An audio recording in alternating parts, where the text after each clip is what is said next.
Bienvenue pour cette nouvelle analyse.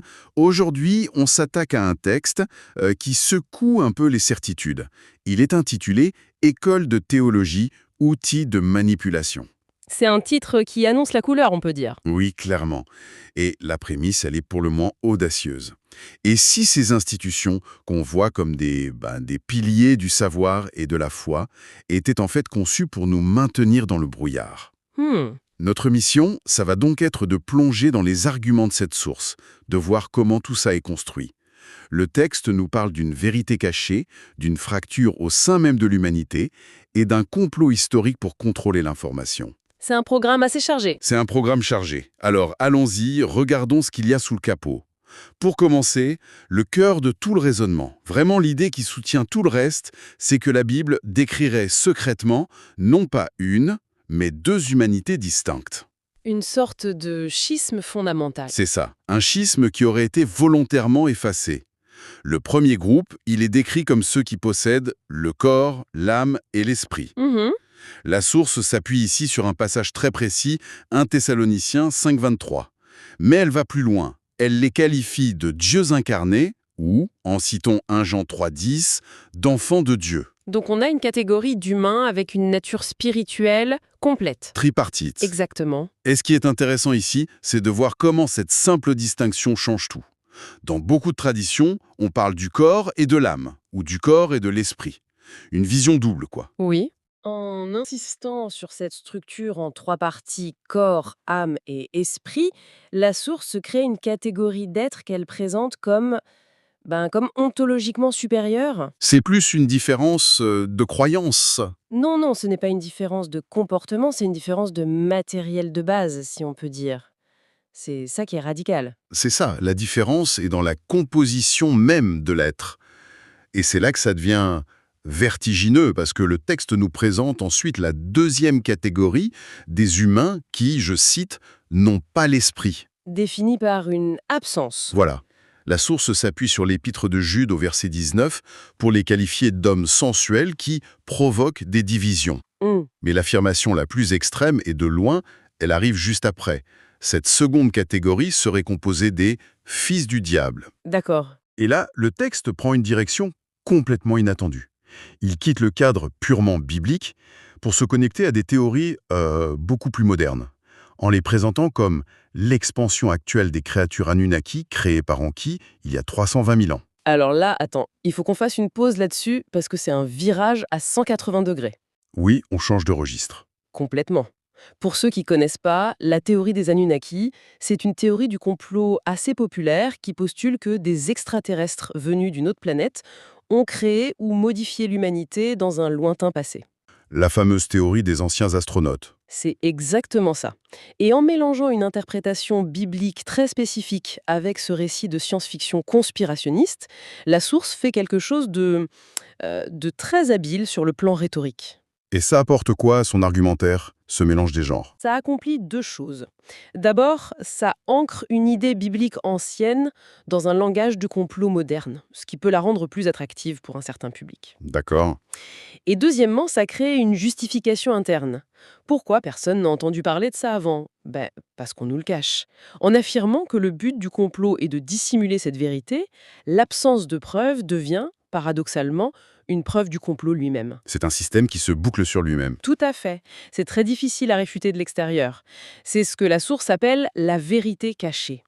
Toute la machine de manipulation qu'elle décrit ensuite n'a qu'un seul but, s'assurer que personne ne réalise qu'il y a 2 équipes sur le terrain. D'accord. Donc si le but est de dissimuler cette fracture, il faut des moyens concrets, une machine bien huilée pour le faire.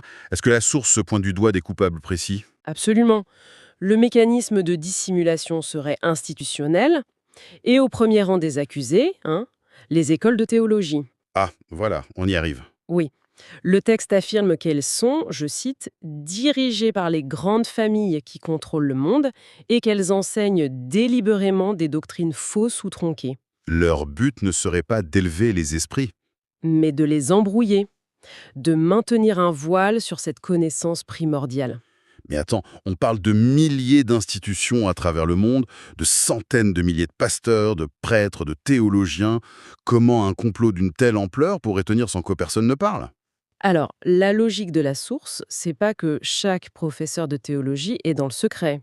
L'idée, c'est plutôt que le système lui-même est vicié à la racine. Hmm. Le contrôle s'exercerait au niveau des programmes, des textes qui sont choisis ou écartés, des doctrines qui sont mises en avant, en contrôlant les sources du savoir et la manière de l'interpréter. On n'a pas besoin de contrôler chaque individu. On façonne la pensée en amont. C'est ça.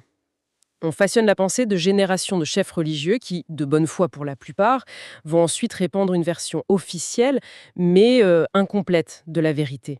C'est une forme de contrôle par le curriculum, quoi.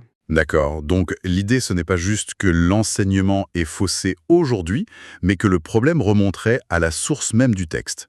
Est-ce qu'on a une date, un point de départ pour cette manipulation? Oui, et c'est un point central de l'argumentaire. La manipulation ne serait pas récente. La source affirme que le contenu de la Bible a été tronqué, c'est-à-dire modifié et amputé. D'accord. 325, avec l'empereur romain Constantin Ier et le concile de Nicée. Classique. Puis, le processus se serait poursuivi avec d'autres empereurs comme Théodose et Justinien. Constantin, c'est une figure qui revient tout le temps dans ce genre de théorie. Pourquoi lui en particulier? Parce qu'il représente le moment charnière, le moment où le christianisme, autrefois persécuté, devient une religion d'État, une institution de pouvoir. Le passage du spirituel au politique. Exactement. Pour les auteurs de ce type de théorie, c'est le péché originel, le moment où le pouvoir temporel met la main sur le spirituel. L'argument, c'est que Constantin et ses successeurs auraient eu tout intérêt à unifier l'Empire sous une seule doctrine, simplifiée, et donc à écarter les textes jugés trop complexes, trop ésotériques ou subversifs. Comme ceux qui parleraient de cette fameuse dualité de l'humanité. Précisément. Waouh. Donc la source nous demande de lire la Bible non plus comme un livre sacré, intouchable, mais presque comme un document de propagande politique. Ou une scène de crime historique. Oui, voilà, en cherchant les traces de doigts des éditeurs et les motivations cachées derrière chaque chapitre. C'est exactement ça. La question fondamentale que le texte soulève, c'est la suivante. La Bible est-elle un livre de sagesse divine ou un outil de contrôle temporel?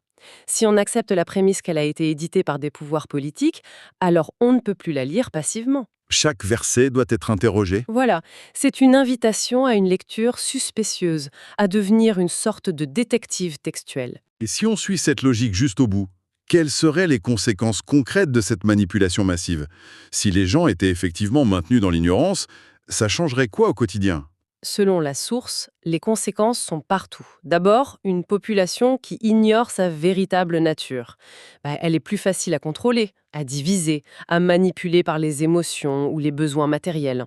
C'est un troupeau sans berger conscient. C'est un peu l'idée. Ensuite, ça permet à une élite, les descendants de cette seconde lignée prétendument, de consolider son pouvoir en secret, que ce soit dans la finance, la politique, les médias. Partout. La conséquence la plus diffuse, mais peut-être la plus profonde, une perte de confiance généralisée. Si même les textes fondateurs de notre culture sont suspects, alors plus aucune institution n'est fiable. Ça crée un climat de cynisme et de suspicion qui est, ironiquement, très paralysant. C'est un tableau assez sombre. Face à ça, est-ce que la source propose une porte de sortie ou est-ce qu'on est juste censé se sentir impuissant face à ce complot millénaire? Non, il y a bien une solution proposée et elle est entièrement centrée sur l'individu. Ah, Le texte ne dit pas « croyez à ma nouvelle version de la vérité ».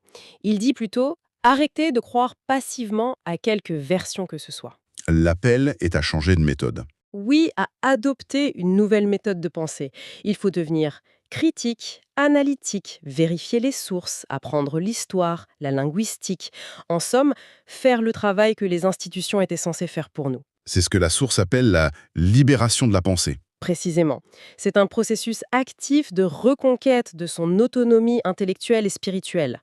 S'affranchir des dogmes imposés pour construire sa propre compréhension, qui sera forcément plus nuancée, plus personnelle. Mais j'imagine que ce n'est pas un chemin facile. Non, la source est claire là-dessus. Elle le décrit comme semé d'obstacles, car ça va à l'encontre de tout ce qu'on nous a appris et de la facilité du prêt-à-penser. On sent qu'il y a une forme d'urgence dans le propos. La conclusion est d'ailleurs un appel très direct. Il est temps de nous réveiller et de prendre notre destin en main. C'est un message très mobilisateur. On n'est plus dans l'analyse là, on est dans le manifeste. Donc, pour résumer, la source qu'on a explorée aujourd'hui nous présente une théorie, assez élaboré. Les écoles de théologie seraient des façades pour une manipulation historique. Mhm. Le but, cacher que l'humanité est secrètement divisée en deux espèces spirituelles distinctes. Et l'outil de cette manipulation serait une Bible volontairement altérée par les pouvoirs politiques depuis l'Empire romain. C'est ça. Et au-delà du caractère spectaculaire des affirmations, les Anunnaki, Constantin, tout ça, qui demanderait évidemment une analyse historique et textuelle extrêmement poussée pour être ne serait-ce que discuté sérieusement. Bien sûr, Le message sous-jacent est un appel à un scepticisme radical.